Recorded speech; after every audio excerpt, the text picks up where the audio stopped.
पाकिस्तानी जनता, पाकिस्तानी अवाम चंदा लेती है, गरीब है, भूखे पेट सोती है। ये मोहतरमा ये फरमा रही थी, कह रही थी, ओ बीबी तुम्हारे जो मुल्क में हालात हैं, तुम्हें अपने हालात के बारे में कुछ नहीं पता, जो तुम लोग ड्रामों में ड्रामे करते हो। लिटरली ड्रामे का नाम किसी ने सही ड्रामा रखा है कि 500 करोड़, 800 करोड़, 1000 करोड़, 1800 करोड़। तुम लोग की अवाम तो बिलो दी बेल्ट जिंदगी गुजारने पे मसरूफ है। इंडिया चले जाए ना, कोई हमारे भी बहुत जान पहचान वाले इंडिया गए हैं, तो उनकी शक्लों से माशाल्लाह पता चल रहा होता है कि कितनी रौनकें बरस रही हैं और कितना खाना मिलता है, कितने प्रोटीन्स मिलते हैं, कितने कार्बोहाइड्रेट्स मिलते हैं, या कितने आप लोग लिपिड्स या फैट्स या विटामिन खाते हैं, कितने जूसेस आप लोग पीते हैं। आप लोगों की जो अवाम है ना, वो बिलो दी बेल्ट, गुर्बत से भी नीचे की जिंदगी बसर करिए। ये तुम लोगों ने एक मास्क पहना हुआ है जो तुम लोग दिखाते हो अपनी फिल्मों में, अपने ड्रामों में। आतंकवादी कहते हो ना, तुम लोग की फिल्मों को पैसे कौन देते हैं ये बताओ? तुम लोग के पैसे कहां से आते हैं? जो पीछे से फंडिंग होती है वो कहां से आती है? ये तुम लोग की अपनी फिल्में साबित कर चुकी हैं कि तुम लोग की फिल्मों की फंडिंग कहां से आती है। अंडरवर्ल्ड के मामला तो तुम लोग के यहां ज्यादा है। हम लोग तो अपनी अवाम से अगर पैसा मांग रहे हैं डैम के लिए, तो हम किसी अंडरवर्ल्ड से तो पैसा नहीं मांग रहे डैम के लिए।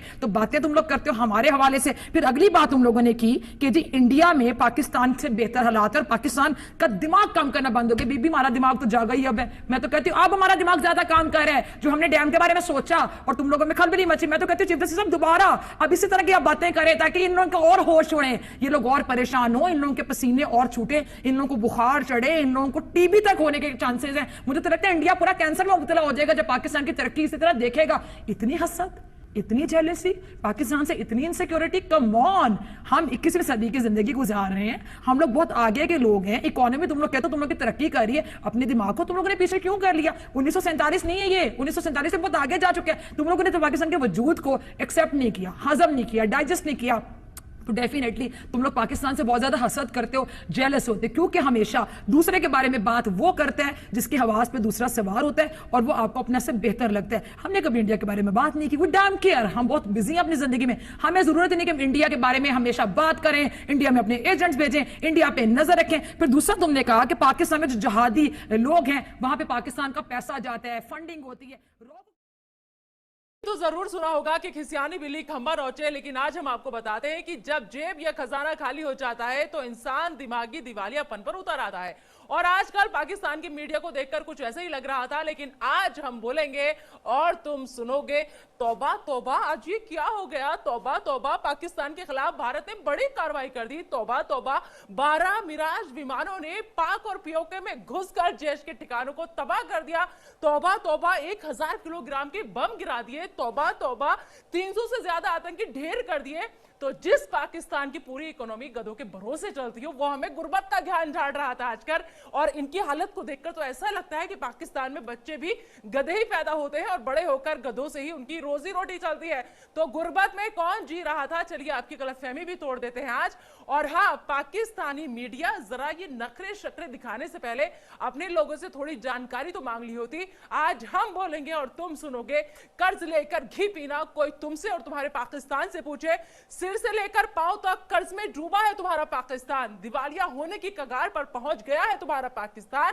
हर बार भिखारी की तरह कटोरा उठाया और चले गए अपने मुंह बोले पापा चीन के पास। वैसे तुम लोग चीन से जाकर कहते क्या होगे? पापा पापा हम मरने वाले हैं, खाने के लिए अनाज के दाने तक नहीं है, हमें कुछ दे दो ना। यही ना? तुमने ये तो देखा ही होगा पाकिस्तानी मीडिया की भूखे कुत्ते के आगे जब कोई बोटी डाल देता है तो कुत्ता दुम हिलाने लगता है बोटी डालने वालों के आगे। और एक और गलतफहमी दूर कर देती हूँ तुम्हारे यहाँ का रुपया ना भारत के अठन्नी के बराबर है, प्लीज जाकर पढ़ लो। यानी तुम्हारे यहाँ का क्लास 2 ऑफिसर हमारे यहाँ के ऑटो वाले के बराबर भी नहीं कमाता। इन दिनों की मैं बात कर रही हूं, इन दिनों जो पाकिस्तानी मीडिया के तेवर थे ना, उसे हमारे यहाँ पे भौंकना कहते हैं, भौंकना। और पाकिस्तानी मीडिया, तुम्हें तो यह बाखूबी पता ही होगा कि जो कुत्ते काट नहीं सकते वो सिर्फ भौंक कर ही काम चलाते हैं। लेकिन हम वो शेर हैं जो कहते हैं वो करते हैं। देखा कैसे घुसकर मारा है, तौबा तौबा, नेस्तो नाबूद कर दिया है, तौबा तौबा। और इन दिनों वो कौन सा लफ्ज यूज किया था तुम लोगों ने? हमारे जिहादी तंजीम, वाह वाह, हमारे हाफिज सईद, बहुत खूब, बहुत बढ़िया।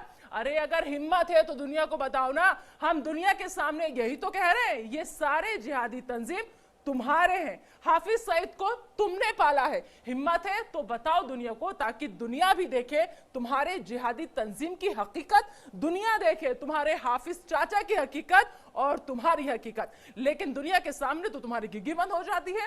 और पाकिस्तानी मीडिया ने इन दिनों भारतीय फिल्मों पर भी सवाल उठाए, मतलब कोई मौका नहीं छोड़ा कि जैसे भी हो बस हिंदुस्तान का मजाक उड़ा रहे हैं। अरे बरखुरदारों, हमारी इंडस्ट्री ने अगर काम देना बंद कर दिया ना तो भूखे मर जाएंगे पाकिस्तानी कलाकार। याद है ना अदनान सामी, तुम्हारे देश को लात मारकर हमारे देश में आकर बस गए। आतिफ असलम, फवाद खान, उमैमा मलिक, इमरान अब्बास, मावरा हुसैन, माहिरा खान, अली जफर, मीका जुल्फिकार, वीना मलिक, अर्शी खान, सारा लोरेन और न जाने ऐसे कितने नाम।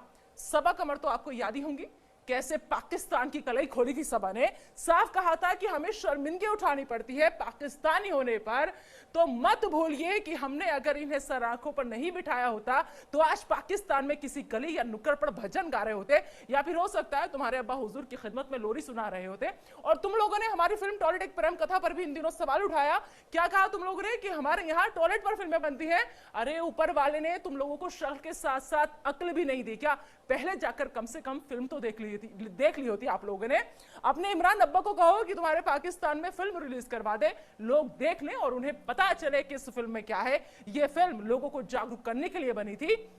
अपने इमरान चाचू को कहो कि तुम्हारे यहाँ भी फिल्म दिखाएं और कम से कम टॉयलेट की हालत ठीक हो सके। मुझे तो शर्म आती है तुम्हारे यहाँ की टॉयलेट की हालत बताते हुए और तुम्हारी हालत बताते हुए। अपनी टॉयलेट की हालत देखी है कभी तुम लोगों ने? मैं बताती हूँ तुम्हारी टॉयलेट की हालत क्या है। 21 करोड़ की आबादी और उसमें भी 7 करोड़ के पास ना तो पीने के लिए साफ पानी है और ना ही टॉयलेट है। कम से कम इस पर तो गौर फरमा लेते पाकिस्तानी मीडिया, और आकर के बैठ गए हो हिंदुस्तान की फिल्मों पर सवाल उठाने के लिए।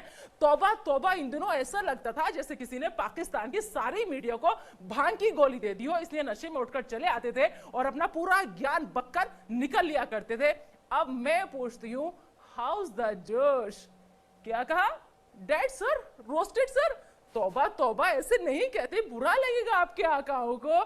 अब बात तुम्हारे मजहबी ज्ञान की भी कर लेती हूँ, क्योंकि इन दिनों ये भी तुम लोगों ने खूब झाड़ा। तो सुनो तुम गीदड़ और भेड़िए लोग, हमें मजहबी ज्ञान तुम दे रहे थे। तुम्हारे यहाँ हिंदुओं का कत्लेआम होता है, 25 सालों में उनकी आबादी बेहद कम हो गई। कम से कम ये तो पढ़ लिया होता कि पूरी दुनिया में सिर्फ हिंदुस्तान ही वो देश है जहां सारे मजहब के लोग एक साथ रहते हैं और सबको आजादी है प्यार से मोहब्बत से रहने की। और हाँ, मुसलमानों का जिक्र भी इन दिनों तुम लोगों ने खूब किया वहां की मीडिया ने कि मुसलमान यहाँ पे हिंदुस्तान में परेशान है। अरे किस मुसलमान की बात कर रहे हो आप लोग? मैं भी एक मुसलमान हूं और मुझे फक्र है, गर्व है अपने हिंदुस्तानी होने पर, और उस अल्लाह का लाख लाख शुक्रिया अदा करती हूं कि उसने मुझे हिंदुस्तान की सरजमी पर पैदा किया है। तो सुन लो पाकिस्तान और सुन लो पाकिस्तान की मीडिया, सुन लो तुम गीदड़ और भेड़िए लोग, हिंदुस्तान शेर है, शेर था, शेर है और शेर रहेगा। और ये हम क्यों कह रहे हैं, इसका सबूत आज तुम्हें मिल गया है। तुमने ठीक ही कहा था कि अब ये 1947 और 48 का हिंदुस्तान नहीं है। ये भी गलतफहमी दूर कर लो कि 1971 का हिंदुस्तान है। अब की बार घुटने पर तो झुका दिया है और जरूरत पड़ी तो काट कर रख देंगे। याद है ना 2016 घर में घुसकर सेका था, और वैसे ही आज फिर से सेका है, क्योंकि हम बोल कर मारते हैं, सामने से मारते हैं। हम तुम्हारी तरह बुज़दिल नहीं है। और अब तुम लोग बदले की बात करो, किससे बदला लोगे? हमारी शराफत देखो, अभी भी शर्म महसूस करो कि हमने ना शहरियों को निशाना बनाया है, ना तुम्हारी फौज को निशाना बनाया है, सिर्फ आतंकी और उनके कैंपस तबाह किए हैं। तुम्हें तो हमारा शुक्रगुजार होना चाहिए कि तुम्हारा काम हमने कर दिया। बाकी जो बचे हैं उन्हें अगर खुद तबाह कर लो तो इसी में तुम्हारी खैर है, क्योंकि सोचिए अगर जंग हुई तो तुम्हारा मुल्क हिंदुस्तान के सामने कितने मिनट टिकेगा? ये सवाल अब पाकिस्तान के हुक्मरानों को भी परेशान कर रहा है, क्योंकि तुम्हारे पाकिस्तान को एहसास हो चुका है कि उस पर जो ये बड़ी आफत आई है वो अब थमने वाली नहीं है। और आखिर में कान खोलकर एक बात और सुन लो, जिस दिन हमारे देश के नौजवानों का, देश के नागरिकों का और ज्यादा दिमाग घूम गया ना, उस दिन कराची, इस्लामाबाद और लाहौर में भी तिरंगा लहराता हुआ नजर आएगा। फिर तुम्हारे पास बिलबिलाने के अलावा कोई रास्ता नहीं बचेगा। जय हिंद की सेना।